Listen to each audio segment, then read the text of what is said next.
நான் எதிர்த்து நின்ன, எதை வச்சு எதிர்த்து நின்ன? ஆமா, அவருடைய தழும்புகளால் நான் குணமாக்கப்பட்டு இருக்கிறேன். தேவன் நான் சுகமா இருக்கிறதை விரும்புகிறார். இந்த ட்ரூத் எல்லாம் உள்ள போச்சு பாருங்க, வியாதியை தேடியும் காணவில்லை.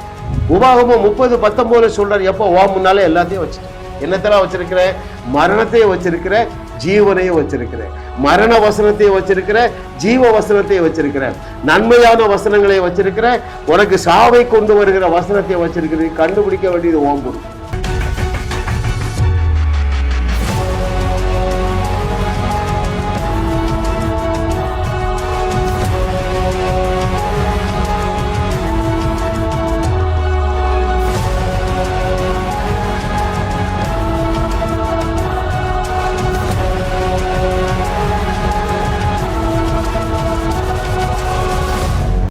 நூற்றி 108 என்றாலே எல்லாருக்கும் ஆம்புலன்ஸ் ஞாபகம் வரும் இல்லையா? தமிழக அரசாங்கம் 108 நம்பர் கொடுத்துருக்கு. 108 அடிச்ச உடனே ஆம்புலன்ஸ் அங்க வந்து நிற்குது. இன்னைக்கு 108வது அவருடைய அனந்த ஞானத்தை நம்ம தியானிக்க போறோம். கர்த்தரை தெய்வமாக கொண்ட நாங்கள் பாக்கியவான்கள், நீங்கள் பாக்கியவான்கள், ஏனென்றால் நீங்கள் தேவர்களாக இருக்கிறீர்கள் என்று சொன்னவர் எல்லளவும் பொய்யுரையாத இறை மகனாகிய இயேசு கிறிஸ்து. ஆனாலும் இன்னைக்கு அநேக நல்ல தேவனுடைய பிள்ளைகளும் கர்த்தர் நல்லவர் என்று ருசி பார்க்காமல் பிசாசினால் ஏமாற்றப்படுகிறார்கள். ரைட்? அந்த 108வது சத்தியம் என்ன தெரியுமா? ஏன் ஏமாறுகிறது மதம்? ரைட்? ஏன் தேவனுடைய பிள்ளைகளும் பிசாசினால் வஞ்சிக்கப்படுகிறார்கள்? இதை இன்னைக்கு தெளிவாக நம்ம பார்க்க போகிறோம். No one can lead an ordinary life. எங்க ஏமாற்றுக்காரங்க இருப்பாங்க? யோசிச்சு பாருங்களேன். ஏமாறுகிறவர்கள் இருக்கிற இடத்துலதான் ஏமாற்றுகிறவர்களும் இருப்பாங்க. அதே போல சத்தியத்தை அறியாமல் ஏமாறுகிறவர்கள் இருக்கிற இடத்துல பிசாசு துள்ளாட்டம் போடுறான், அத்து மீறுகிறான். ரைட்? சத்தியத்தை சரியாக அறியாதவர்களைத்தான் ஏமாற்றுக்காரன் குறி வைக்கிறான். நல்லா தெரிஞ்சிடுங்க. சத்தியத்தை சரியாக அறிந்தவர்கள் என்ன செய்வாங்க? அவனுக்கு எதிர்க்க மாட்டாங்க, அவனுக்கு எதிர்த்து நிற்பார்கள். பாப்பா ஒன்று நண்டு பாப்பா ஏன் இவனை ஏமாத்த முடியாதுன்ட்டு வாழை சுருட்டிட்டு போயிடுறாங்க. நான் நினைச்சிட்டு இருந்தேன் எனக்கு எல்லா சத்தியமும் தெரியும்ட்டு. ஆனா வியாதி 2.5 கோடி ரூபாய் கடனுங்க. சத்தியத்தை சரியாக அறிந்தேன், இரண்டையும் தேடியும் காணவில்லை. ஏனென்றால் அந்த ஏமாற்றுக்காரன் என்னை விட்டு நிரந்தரமா போயிட்டான். ஏன்? நான் எதிர்த்து நின்ன, எதை வச்சு எதிர்த்து நின்ன? ஆமா, அவருடைய தழும்புகளால் நான் குணமாக்கப்பட்டு இருக்கிறேன். தேவன் நான் சுகமா இருக்கிறதை விரும்புகிறார். இந்த ட்ரூத் எல்லாம் உள்ள போச்சு பாருங்க, வியாதியை தேடியும் காணவில்லை. அடுத்தது என்னது? ஆபிரகாமுடைய ஆசீர்வாதங்கள் எனக்கு வாக்கு பண்ணி இருக்கிறார். ரைட்? நான் கடன் வாங்க வேண்டியதில்லை. I am called to lend to nations. நான் ஜாதிகளுக்கு கடன் கொடுக்கத்தக்கதாக தேவனுடைய கரத்தினால் பிடிக்கப்பட்டிருக்கிற இந்த வெளிச்சம் வர வர பிசாசுனால என்கிட்ட வேலை செய்யவே முடியலங்க. அதுக்கு முன்னாடி அவ்வளவு கஷ்டம், அவ்வளவு கஷ்டம், பண கஷ்டம், அப்புறம் என்னது வியாதி கஷ்டம், மன கஷ்டம், குடும்பத்துல மிஸ் அண்டர்ஸ்டாண்டிங்.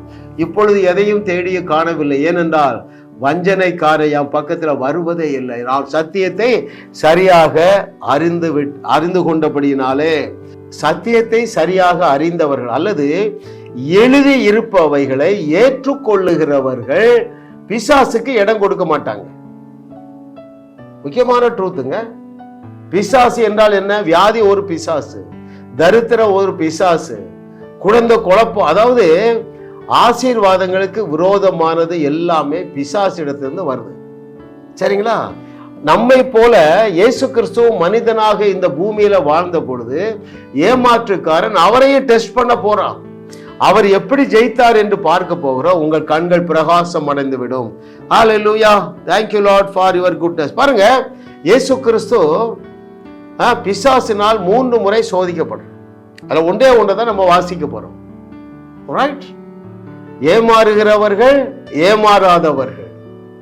ஏமாறுகிறவர்கள் யாரு, ஏமாறாதவர்கள் யாருன்னு தேவனுடைய ஆவியானவர் நமக்கு கற்று தருவாராக. பாருங்க, அவனும் எழுதி இருக்கிறதா சொல்றான், இயேசு கிறிஸ்து எழுதி இருக்கிறதா சொல்றாரு.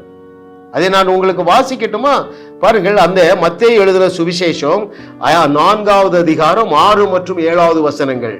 The book of Matthew's Gospel chapter 4 verses 6 and 7. அங்கே இயேசு கிறிஸ்து என்ன சொல்றாரு? அவர் என்ன செய்யறாரு? உப்பரிகை கோபுரம்னு வச்சிடுங்களேன். எருசலேம் தேவாலயத்து கோபுரத்தை உச்சில கொண்டு நிறுத்திட்டு சொல்றான், இயேசுவே இப்படி எழுதி இருக்கிறதுன்னு சொல்றான். அதற்கு நம்முடைய தேவனாகிய கர்த்தர் என்ன சாட்டையடி கொடுக்கிறார் பாருங்க. அங்கே 5வது வசனத்திலிருந்து வாசிக்கிறேன். Matthew chapter 4 verses from 5. அப்பொழுது பிசாசு அவரை பரிசுத்த நகரத்திற்கு கொண்டு போய் தேவாலயத்து உப்பரிகையின் மேல் அவரை நிறுத்தி, நீர் தேவனுடைய குமாரனே ஆனால் தாழ குதியும், ஏனெனில் தம்முடைய தூதர்களுக்கு உம்மை குறித்து கட்டளை இடுவார், உமது பாதம் கல்லில் இடராதபடிக்கு அவர்கள் உம்மை கைகளில் ஏந்தி கொண்டு போவார்கள் என்பதாய் எழுதி இருக்கிறது என்று சொன்னான். ரைட்? Is so clear. சாத்தானும் ரொம்ப கிளியரா இருக்காங்க. இந்த வசனத்தை வச்சு இவரை மடக்கிடலாங்கிறான். ரைட்டா? இயேசு கிறிஸ்து எப்படி பதிலடி கொடுக்கிறார் பாருங்கள். இப்படியே எழுதியிருக்கிறத வாசிக்கிற 7வது வசனம். அதற்கு இயேசு, உன் தேவனாகிய கர்த்தரை பரீட்சை பாராதிருப்பாயாக என்றும் எழுதியிருக்கிறதே என்றார். இப்படி எழுதியிருக்குப்பா, இப்படியும் எழுதியிருக்கிறது. அதைத்தான் இன்னைக்கு தியானிக்க போறோம். நீங்க பிசாசு இடம் கொடுக்க மாட்டீங்க, இடமே கொடுக்க மாட்டீங்க. ஹalleluya. ஓ thank you Lord for your goodness. பாருங்க, அவன் எங்க கோட் பண்றான்? 91வது சங்கீதத்திலிருந்து எடுக்கிறான் பாருங்க. அவனுக்கு எவ்வளவு வேத அறிவு இல்ல? அந்த 91வது சங்கீதம் என்ன சொல்லுகிறது? Psalm 91 verses 11 and 12. Psalm 91 verses 11 and 12. உன் வழிகளில் எல்லாம் உன்னை காக்கும்படி உனக்காக தம்முடைய தூதர்களுக்கு கட்டளை இடுவார், உன் பாதம் கல்லில் இடராதபடிக்கு அவர்கள் உன்னை தங்கள் கைகளில் ஏந்தி கொண்டு போவார். இதைத்தான் அங்க கோட் பண்றான். இயேசு கிறிஸ்து என்ன கோட் பண்றாரு? தேவனாகிய கர்த்தரை ஒரு நாளும் பரீட்சை பாராதிருப்பாயாக என்றும். இப்படியே எழுதிருக்கு. நான் பிடிச்சுக்கிட்டேங்க சில வசனத்தை, நான் அதை உங்களுக்கு கற்றுத்தருகிறேன் பாருங்க. இந்த நாள்ல உங்க வாழ்க்கையில காணப்படுகிற எந்த விதமான தோல்வியையும் எந்த விதமான பயத்தையும் நீங்கள் திரும்ப சந்திக்க மாட்டீர்கள் என்று கர்த்தர் சொல்லுகிறார். ஹalleluya. ஓ thank you Lord for your goodness. பாருங்க, நான் சிம்பிளா சொல்றேன். இப்படியே எழுதிருக்கு, அப்படியே எழுதிருக்கிறது. எதை வேண்டுமோ எடுத்துக்கொள்ளுங்க, ரொம்ப முக்கியம். சரிங்களா? வசனத்துல இப்படி இருக்கு, அப்படி, அதாவது ஆசீர்வாதமான வசனங்கள் இருக்கு, சாபமான வசனங்கள் இருக்கு. இன்றைக்கு மதம் சாபத்தை தான் தெரிந்து கொள்ளுகிறது, தோல்வியை தான் தெரிந்து கொள்ளுகிறது. நீங்கள் வாழ்க்கையில கடினமான பாதையில் நீங்கள் கடந்து செல்லுவீர்கள் என்றால் இன்றைக்கு மனம் திரும்புங்க. நான் சொல்லுகிற வார்த்தையை மாத்திரம் ஏற்றுக்கொள்ளுங்க. நான் வசனத்தை விட்டு வெளியே போக மாட்டேன். இப்படியும் எழுதி இருக்கிறதே என்று சொன்ன இயேசு கிறிஸ்து நாமத்தினால என்னுடைய வியூவர்ஸ் அத்தனை பேருக்கும் இன்றைக்கு ஒரு பிரகாசம் உள்ள மனக்கண்கள் உண்டாவதாக. ஹalleluya. ஓ thank you Lord for your goodness.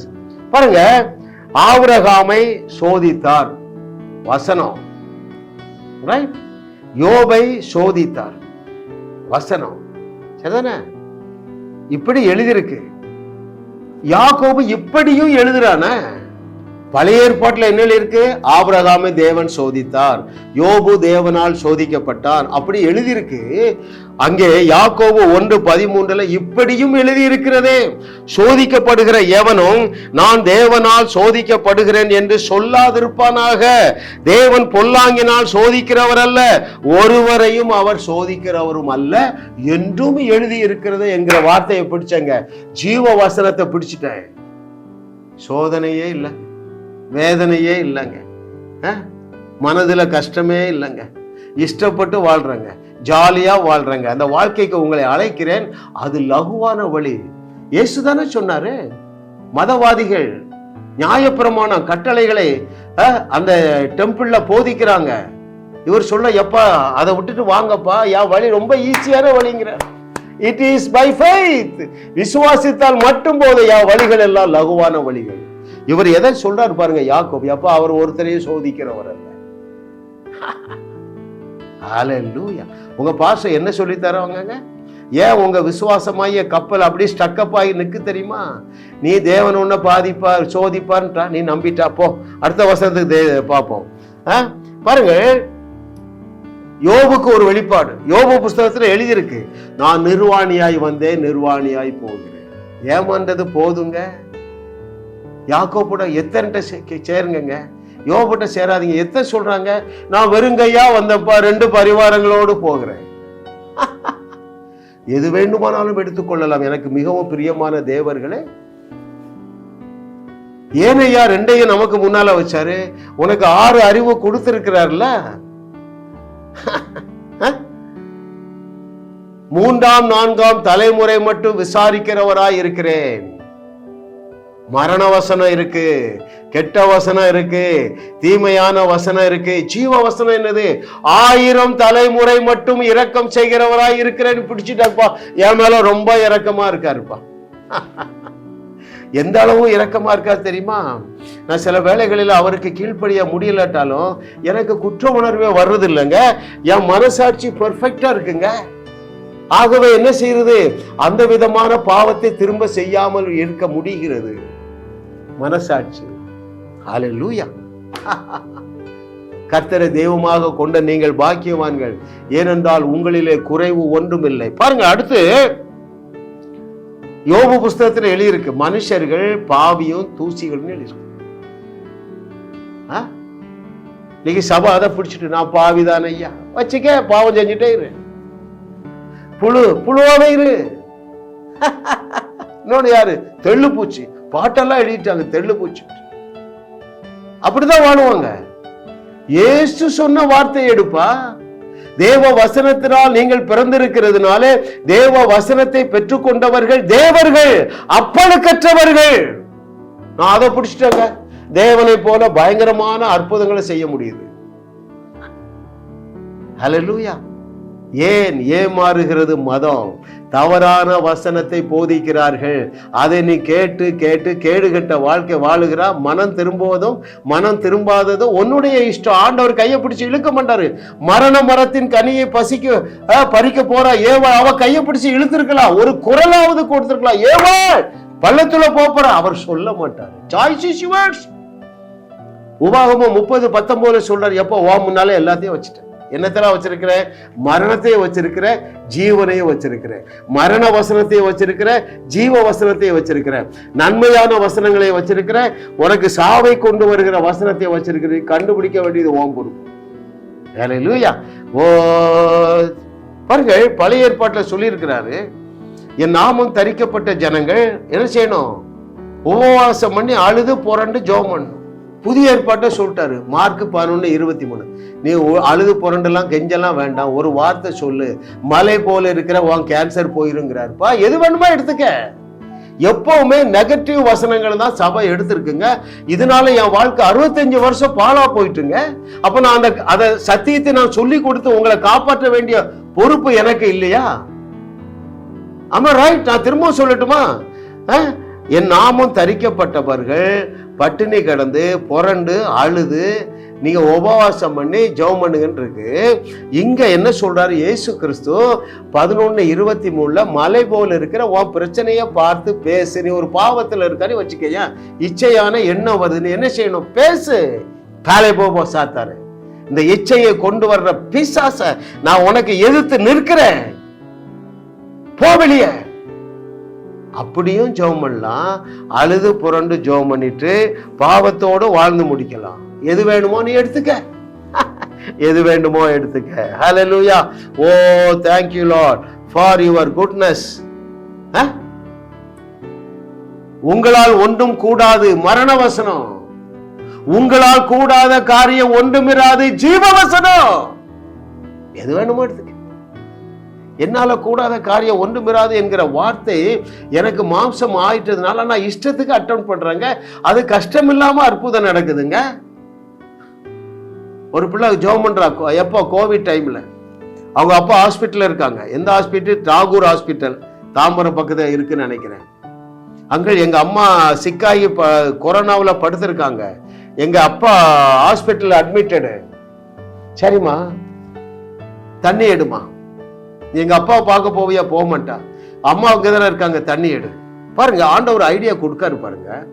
தண்ணியை ஜெபம் பண்ணி கொடுத்தாங்க. அந்த பிள்ளைக்கு கொரோனா வரல, தாய் உயிரோட எழும்பிட்டா. இப்ப அப்பாவுக்கு என்ன செய்ய? ஏமா அப்பா போட்டோ வீட்டுல தொங்குதாமா? ஆமா அங்கிள், கை வை. இயேசுவின் நாமத்தினால சுப்பிரமணியன் நீ சுகமாகி 3 நாள்ல வீட்டுக்கு வர்றா. நீ சொல்லு, சொல்லுமா அப்பா நீங்க சுகமாகி 3 நாள்ல வீட்டுக்கு வாரீங்கன்னு சொன்னாங்க. 2வது நாளே வந்துட்டாருங்க. ஹல்லேலூயா. ஓ ஹல்லேலூயா. என்ன உங்களால் ஒன்றும் முடியாதுன்னு சொன்னாருங்க. உங்களால் கூடாத காரியம் ஒன்றுமிராது சொன்னு என்னங்க சொன்னாரு? நீங்க நான் செய்ததே செய்வீர்கள், அதை விட பெரிய கிரியைகளை செய்வீர்கள் என்று சொன்னாரு. ஐயா நல்ல வசனங்களை மாத்திரம் தியானிப்பா. உனக்கு இன்னும் கஷ்டப்பட திராணி இருந்தா நீ 2யும் தியானி. பாருங்க, not only Jesus Christ, his disciples also. பேதுரு தபித்தாள் வீட்டுல செத்து போயிட்டா. இன்றைய கால ஊழியர் என்ன செய்வாங்க? ஏம்மா எங்க குழி தோண்டி இருக்கீங்க? 4 மணிக்கு அடக்க ஆராதனை வந்துருவேம்பாங்க. அல்லது என்ன செய்வாங்க? அட்டம்ப்டே பண்றதுல டெட் ரைசிங் அட்டம்ப்டே பண்ண மாட்டாங்க. போய் ஜோப கூட்டம் நடத்துவாங்க, ஆறுதல் கூட்டம். ஆண்டவரே தாயாரை இழந்திருக்கிற பிள்ளைகளுக்கு என்ன உண்டாகட்டும், ஒரு ஆறுதல் உண்டாகட்டும். ஐயா ஆண்டவர் ஆறுதல் கூட்டம் பைபிள்ல நடத்தவே இல்லை. அற்புத உயிர்த்தெழுதல் கூட்டம் தானே நடத்தினாங்க. சரி, அதையும் தாண்டி கொஞ்சம் வந்துட்டாங்க. தபித்தாள் செத்துட்டாடா, அவ்வளவு ஒரு வட்டமான இல்லை, எல்லாரும் வெளியே போங்க, 1 மணி நேரம் அந்நிய பாஷை பேசு பேசு பேசு. சிம்பிளா வழி வச்சு இப்படியும் மூக்க பிடிக்கலாம், இப்படியும் மூக்க பிடிக்கலாம். வானா வருது, போனா போகுது. அதான் சிம்பிளா மூக்க பிடிக்கிறது. ஐயோ ஆண்டவரே இந்த கேன்சர் வியாதி வேண்டாம், நான் ஒரு 4 நாள் உபவாசம் பண்றேன். பண்ணு. இயேசு கிறிஸ்து பண்ணலங்க, சீஷர்களும் பண்ணலையே. நீங்க ஏன் முட்டாள்தனமாக நடக்கிறீர்கள்? அதான் என்னுடைய கேள்வி. நான் அடிக்கடி சொல்லி இருக்கிறேன், உங்ககிட்ட இருக்கிற எல்லாத்துலயும் சூப்பர் நேச்சுரல் பவர் இருக்குன்னு சொல்லி இருக்கிறேன். இதை எதிர்த்து ஒருத்தர் வீடியோ போட்டிருக்கிறாருங்க. அவருக்கு நாலேஜே இல்லை, ஆனா புஸ்தகங்கள்லாம் எழுதியிருக்கிறாருங்க. ஜீவன் நீரோடைன்னு புஸ்தகம் வேற எழுதியிருக்கிறார். ஆனா இயேசு கிறிஸ்துவுடைய வஸ்திரத்துல இருந்த வல்லமையை அவர் பிலீவ் பண்றது இல்ல. பேதுருவுடைய நிழல் புதிய ஏற்பாடுங்க. I am talking about the New Testament. There was supernatural power in the shadow of Peter. There was supernatural power of the overcoat of Paul. எச்சில்ல பவர் இருந்ததுங்க, நிழல்ல பவர் இருந்துங்க, ட்ரெஸ்ல பவர் இருந்ததுங்க. நீ எதுலெல்லாம் பவர் இருக்குன்னு நம்புறியோ அத்தனையிலையும் பவர் இருக்கு. எதுலையும் பவர் இல்லைன்னு நம்புனீங்கன்னா எதுலையும் பவர் இல்லை. Hallelujah. Oh, thank you Lord for your goodness. எந்த வசனம் வேணும் உங்களுக்கு? மரண வசனம். ஒரு வசனம் சொல்லட்டா? என் மகிமையை ஒருவருக்கும் கொடேன் என்று சொன்னவர் தான் இந்த உலகத்தை விட்டு பரலோகத்துக்கு போக வரும் பொழுது. பழைய ஏற்பாட்டுல என்ன சொல்லி இருக்கு? என் மகிமையை ஒருவருக்கும் கொடே. இயேசுவாக வந்த தேவன் என்ன சொல்றாரு? பிதாவே நீர் எனக்கு தந்த மகிமையை நான் இவர்களுக்கு கொடுத்துட்டேங்கிறாருங்க. எது வேண்டுமா எடுத்துக்க. ஹல்லேலூயா. அது மாத்திரமா? பவுலுக்கு வந்த வெளிப்பாடு பாருங்க, 8:30, ரோமர் 8:30. The book of Romans chapter 8 verse 30. நீங்க மெமரி பண்ண வேண்டிய வார்த்தை. எவர்களை முன்குறித்தாரோ அவர்களை அழைத்தும் இருக்கிறார், எவர்களை அழைத்தாரோ அவர்களை நீதிமான்களும் ஆக்கியும் இருக்கிறார், எவர்களை நீதிமான்கள் ஆக்கினாரோ அவர்களை மகிமைப்படுத்தியும் இருக்கிறார். Right?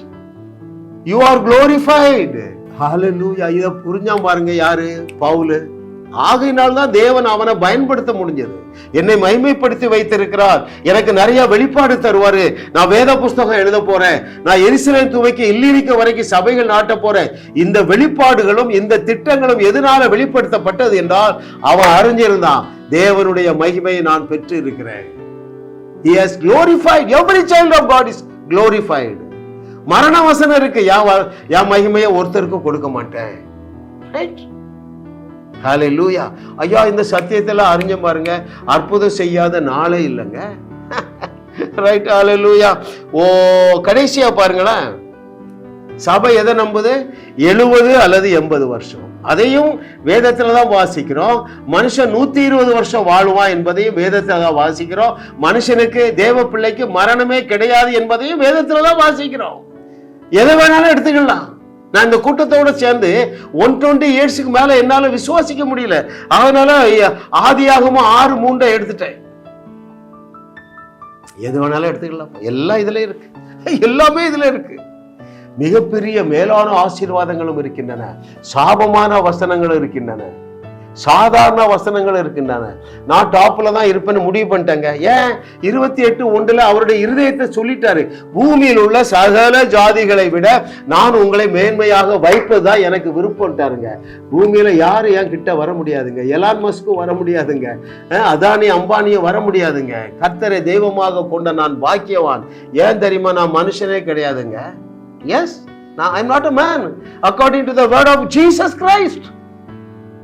In John's Gospel chapter 10 verses 14 and 15, யோவான் எழுதின சுவிசேஷத்துல சொல்லிட்டார், நீங்க தேவர்கள். அதை பிடிச்சிட்டப்பா, எனக்கு வியாதி இல்லை, வியாகுலம் இல்லை, நான் கார் ஓட்டிட்டு போனா ரெட் சிக்னல் இல்லை.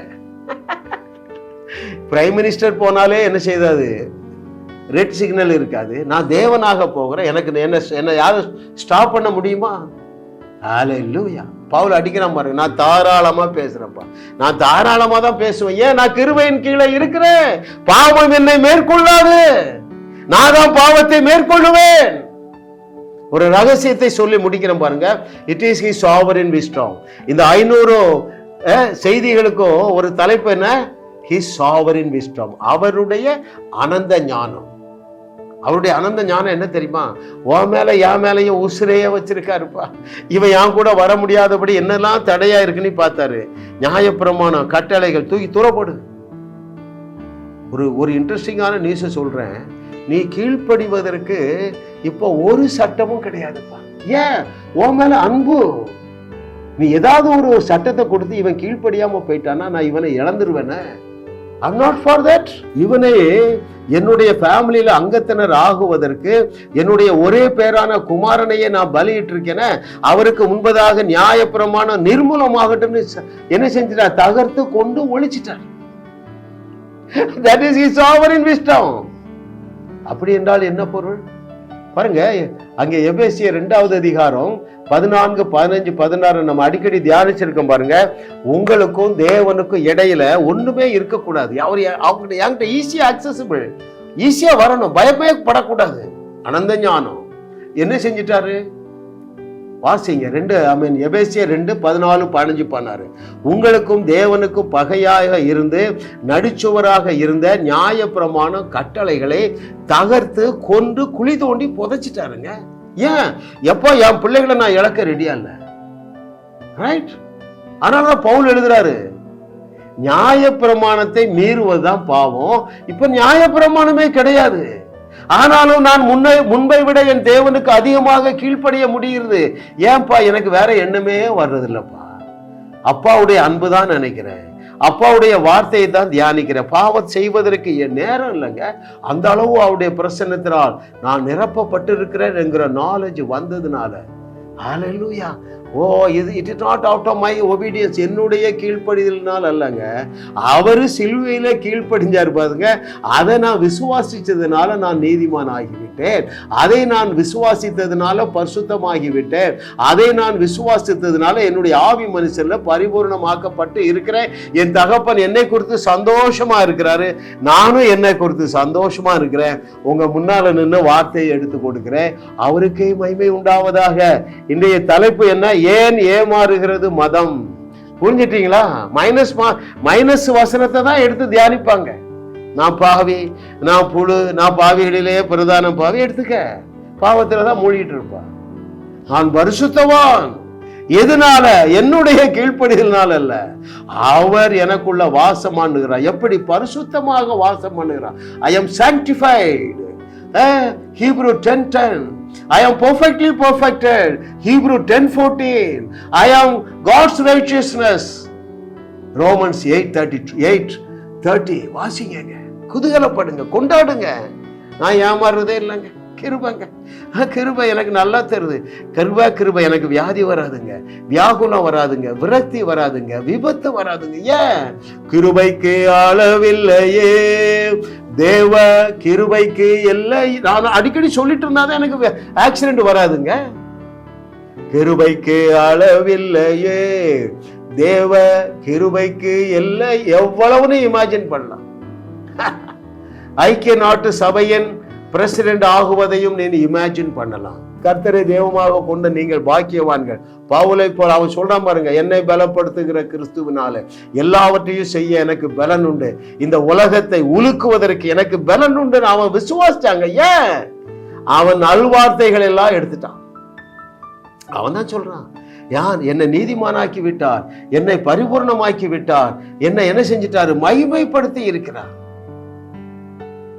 பழுதொண்டுமே உன்னில் இல்லை. ஏன்? உன்னுடைய முழங்கால் அல்ல. 3 வருஷம் ஒரு நாள் கூட கேட்கலங்க, ஒரு நாள் சொல்லவும் இல்லை. பேதுரு தானே ரொம்ப பெட்டா இருந்தான். பேதுரு, யோவான், பீட்டர், நான் அந்த உலகத்தை விட்டு போறேன், நீங்க 12 பேர் என்ன செய்யணும்? காலையில எழுந்து 5ல இருந்து 6 வரைக்கும் தலைகளை நிக்கணும் சொல்லவே இல்லைங்க. உபவாசம் பண்ணணும் சொல்லவே இல்லை. 3 வருஷம் ஃபர்ஸ்ட் டே என்ன செய்யணும்?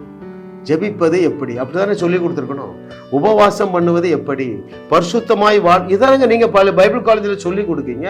இயேசு கிறிஸ்து ஒரு நாள் சொல்லி கொடுக்கலையே, ஒரு நாள் கூட கேள்வி கேட்கலையே. பேதுரு, உன் முழங்கால காட்டு.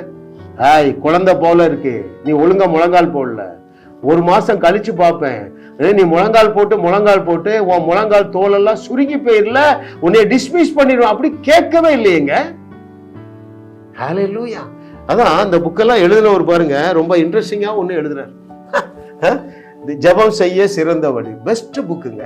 ஒரு எழுதுறாரு, ஒரு நாள் அவருக்கு 6:30 மணி 6:30 பிரேயர் டைம்னு வச்சிருந்தாராம். அப்புறம் அதுக்கு முடியல அவரால், ஆண்ட்ரோமாக்கு. உடனே சொன்னாராம், ஆண்டவரே எனக்கு 6:30 மணி காலையிலே வந்தாலே உடம்பு நடுங்குது, நான் எப்படி 1 மணி நேரம் முழங்காலுக்கு போட போறேன்ட்டு. உடனே ஆண்டவர் சொன்னாராம், உனக்கு 6:30 மணிக்கு உடம்பு நடுங்குதுப்பா, எனக்கு 6 மணிக்கே நடுக்க வந்துடுது, இவன் என்ன போட்டு உழுப்புவானே அவர் நடுங்கிறாரு. தமாஷா எழுதியிருக்கிற, அது உண்மை. டிஎல் மூடி அவர் ஜெப நேரம் என்ன தெரியுமா? மத்தியானம் 12 to 12:45, அவ்வளவுதான். ஐயா கனெக்ஷனோட இருக்கிற பாருங்க. நீங்க யார் செய்தியை கேட்கறீங்க, you are connected with the Lord, that is prayer, that is the relationship. God's and the relationship with the Lord is prayer. உறவுதாங்க ஜெபம், பிரசன்னம் ஜெபம். வேதத்தை வாசிப்பது, தியானிப்பது, செய்தியை, சரியான செய்தியை கேட்பது ஜெபம். அவர் உன்னுடைய தகப்பன் உன்னை குறித்து சந்தோஷமா இருக்காருப்பா. நீ ஏமாறாத. உன்னை யார் ஏமாத்துறான்னா பிசாசின் ஏஜென்ட்கள். ஒருத்தரும் ஹெல்ப் பண்ண மாட்டாங்க, ஆண்டவரும் தடை செய்ய மாட்டாங்க. இல்ல தவறாக சொல்லி கொடுக்கிறாங்க. மனித நீதி பவுல் தலையில அடிச்சு எழுதுற, ஐயோ இஸ்ரவேலர்களே, உங்க பிரயாசத்தினால நீங்க நீதிமான ஆகணும் விரும்புறீங்களே, ஐயோ விசுவாசத்தினால மாத்திரம்தான் நீதிமான ஆக முடியும், நீ தலையில அடிச்சு எழுதுற. படிங்க ரோமர் 10வது அதிகாரம் 2, 3, 4வது வசனங்கள். விசுவாசத்தினால் வராத யாவும் பாவம். விசுவாசித்தீங்கன்னா எல்லாம் வந்துடுதுங்க. சுகம் வந்துடுது, உஜார் வந்துடுது, குஜால் வந்துடுது. பாருங்க 6 மணி நேரம் நின்று ரெக்கார்ட் பண்றேங்க. I am 72 years old. I am fully energised. காலையிலே தோங்கும் பொழுது எவ்வளவு எனர்ஜி இருந்ததோ அதே எனர்ஜி 6 மணி நேரம் நான் இப்படி பேசிட்டு இருக்கேன், நின்றுட்டே இருக்கிறேன். அந்த காண்டாமிருகத்துக்கு ஒத்த பலன் எனக்கு இருக்குதுங்க. ஹல்லேலூயா. கர்த்தரை தெய்வமாக கொண்ட நீங்கள் பாக்கியவான்கள். ஏனென்றால் என்னுடைய செய்திகளை நீங்கள் கேட்கிறீர்கள். இனி நீங்க பிசாசுக்கு கதவை திறக்க மாட்டீங்க, நீங்க ஏமாற மாட்டீர்கள் என்று இயேசுவின் நாமத்தினால நான் உங்க மேல ஒரு பிரகாசமுள்ள மனக்கண்களை கட்டவிழ்க்க போறேன். அப்படியே பெற்றுக்கொள்ளுங்க. பிசாச என்னுடைய பிள்ளைகளை விட்டுவிடு. இவர்கள் காதில் இருந்த பூக்கள் எல்லாம் கீழே விழுந்து விட்டன. புதிய ஒரு வாசல் திறக்கப்படுகிறது இயேசுவின் நாமத்தினால. இவர்களை நீ தொட முடியாது. இவர்கள் சத்தியத்தை சரியாக அறிகிறார்கள். இயேசு கிறிஸ்து செய்தவைகளை செய்வார்கள், அதைவிட பெரிய அற்புதங்களை செய்து எங்கள் தேவனே தேவன் என்று உலகத்திற்கு நீங்கள் பறைசாற்றுவீர்கள். எனக்கு பிரியமான தேவர்களே, ஆமென். ஜாஸ் மினிஸ்ட்ரி செய்திகள் மூலமாக நீங்கள் ஆசீர்வதிக்கப்பட்டிருக்கிறீர்கள். நீங்கள் இந்த ஊழியத்தோடு கைகோர்க்கும்படியாக உங்களை அழைக்கிறோம். நீங்கள் காணிக்கை விதைக்கக்கூடிய நல்ல நிலமாக ஜாஸ் மினிஸ்ட்ரீஸ் இருக்கிறது. விசுவாசத்தோடு உற்சாகமாக பெருக விதையுங்கள். தேவன் உங்களை 1000 மடங்கு பெருக செய்வார். வாரந்தோறும் சென்னை முகப்பேரில் நடைபெறும் கிங்ஸ் அண்ட் குயின்ஸ் அசெம்பிளி ஞாயிறு ஆராதனைக்கு அன்புடன் அழைக்கிறோம். சத்தியத்தை சரியாக அறிந்து வெற்றி வாழ்க்கை வாழுவீர்கள். சென்னையில் உள்ள உங்கள் நண்பர்கள், உறவினர்களையும் 3 மாதங்கள் தொடர்ந்து வரும்படியாக உற்சாகப்படுத்துங்கள். முற்றிலும் ஜெயமான வாழ்க்கை வாழுவார்கள். உங்களையும் வாழ வைத்து உங்கள் மூலம் உலகத்தையும் வாழ வைக்கவே தேவன் எங்களை கிருபையாக அழைத்துள்ளார். விடுதலை பெறவும் சுகத்தை அனுபவிக்கவும் தொலைபேசியில் எங்களோடு தொடர்பு கொள்ளுங்கள். ஜாஸ் மினிஸ்ட்ரீஸ் யூடியூப் சேனலில் தொடர்ந்து செய்திகளை கேளுங்கள், சப்ஸ்கிரைப் செய்யுங்கள், வீடியோக்களை லைக் செய்து பலரோடு பகிர்ந்து கொள்ளுங்கள். அவர்களும் ஆசீர்வதிக்கப்படட்டும்.